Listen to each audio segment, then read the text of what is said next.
Bismillahirrahmanirrahim. Assalamualaikum warahmatullahi wabarakatuh. Alhamdulillah, wassalatu wassalamu ala rasulillah wa ala alihi wa sahbihi wa mawalah. Sahabat beriman yang dirahmati Allah, alhamdulillah bisa berjumpa kembali di channel Quranic Healing. Semoga Allah Subhanahu wa taala berikan kita semua kesehatan, rezeki yang berkah, diampuni dosa-dosanya, dipanjangkan umurnya, hidup dalam kemuliaan, dan akhir hidup husnul khotimah. Amin ya rabbal alamin. Sahabat beriman yang dimuliakan Allah, surat Al-Ikhlas atau dikenal dengan Qulhu termasuk surat pendek yang hampir semua umat Islam menghafalnya. Ayatnya yang pendek dan mudah diingat membuat surat Al-Ikhlas menjadi surat favorit selalu dibaca setiap kali mendirikan sholat. Namun, di balik ayatnya yang pendek, surat Al-Ikhlas memiliki tempat yang istimewa, banyak sekali keutamaannya. Banyak sekali petunjuk dalil yang membahas betapa istimewa surat Qulhu Al-Ikhlas ini bagi siapa saja yang membacanya setiap hari.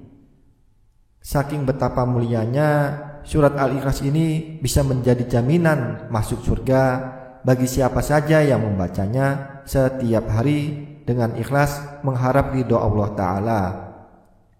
Dalilnya adalah hadis dari Anas bin Malik radhiyallahu anhu yang cukup panjang mengenai seorang imam yang selalu membaca surat Qulhu Al-Ikhlas setiap rakaat dalam sholatnya.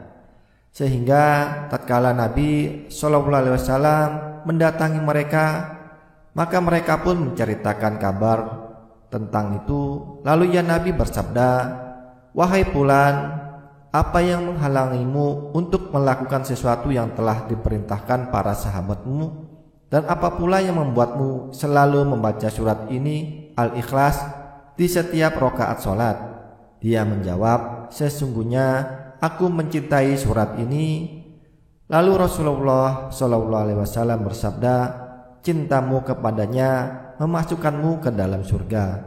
Hadis riwayat Al-Bukhari, At-Tirmidzi, dan Ahmad. Dalam riwayat yang lain mengatakan, siapa yang biasa membaca surat Al-Ikhlas setiap hari, maka Allah akan mencintai orang tersebut. Hadisnya dari Aisyah radhiyallahu anha yang mengenai seorang imam yang juga selalu membaca surat Qulhu Al-Ikhlas karena mencintai surat tersebut. Lalu Nabi SAW bersabda, "Beritahu dia, sesungguhnya Allah pun mencintainya." Hadis riwayat Al-Bukhari dan Muslim.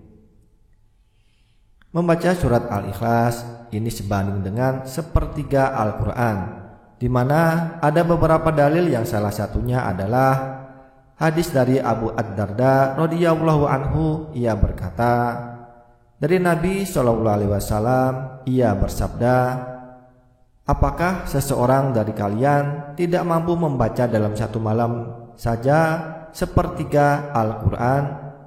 Mereka pun berkata, "Dan siapa di antara kami yang mampu membaca sepertiga Al-Quran dalam satu malam?" Rasulullah SAW bersabda, "Qul huwallahu ahad," sebanding dengan sepertiga Al-Quran. Hadis riwayat Muslim dan Ahmad. Surat Qulhu Al-Ikhlas juga bisa menjadi pelindung dari segala keburukan, terutama bila dibaca bersama dengan surat Al-Falaq dan An-Nas. Rasulullah bersabda, "Tidak ada seorang pun yang berlindung dari segala keburukan seperti orang-orang yang berlindung dengan 3 surat Al-Ikhlas, Al-Falaq, An-Nas tersebut." Hadis riwayat An-Nasa'i. Orang yang berdoa dengan makna surat Al-Ikhlas ini, ia akan diampuni dosa-dosanya dengan izin Allah. Kisahnya ketika Rasulullah SAW masuk ke dalam masjid, tiba-tiba ada seseorang yang telah selesai dari sholatnya dan ia sedang bertasahud. Lalu ia berkata, "Ya Allah, sesungguhnya aku meminta kepadamu bahwa sesungguhnya Engkau adalah yang Maha Esa, yang bergantung kepadamu segala sesuatu, yang tidak beranak dan tidak pula diperanakan, dan tidak ada seorang pun yang setara dengannya. Ampunilah dosa-dosaku, karena sesungguhnya Engkau Maha Pengampun lagi Maha Penyayang. Kemudian Rasulullah SAW bersabda, sungguh ia telah diampuni dosa-dosanya. Beliau mengatakannya sebanyak 3 kali. Hadis riwayat Abu Dawud, An-Nasai, dan Ahmad.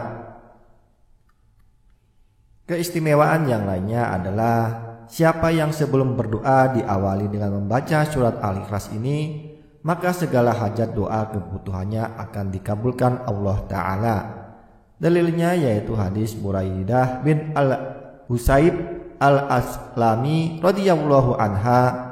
Beliau berkata, sesungguhnya Rasulullah SAW mendengar seseorang berkata, ya Allah, sesungguhnya aku meminta kepadamu bahwa diriku bersaksi sesungguhnya Engkau adalah Allah yang tidak ada ilah yang hak disembah kecuali Engkau yang Maha Esa, yang bergantung kepadamu segala sesuatu, yang tidak beranak dan tidak pula diperanakan, dan tidak ada seorang pun yang setara dengannya. Kemudian Rasulullah SAW bersabda, sungguh dirimu telah meminta kepada Allah dengan namanya, yang jika ia diminta dengannya pasti akan memberi, dan jika ia diseru dengannya pasti akan mengabulkannya. Hadis riwayat Abu Dawud, At-Tirmidzi, Ibnu Majah, dan Ahmad. Terima kasih, itu saja yang bisa disampaikan. Semoga bisa bermanfaat. Kurang dan lebihnya mohon dimaafkan. Wabillahi taufik wal hidayah. Wassalamualaikum warahmatullahi wabarakatuh.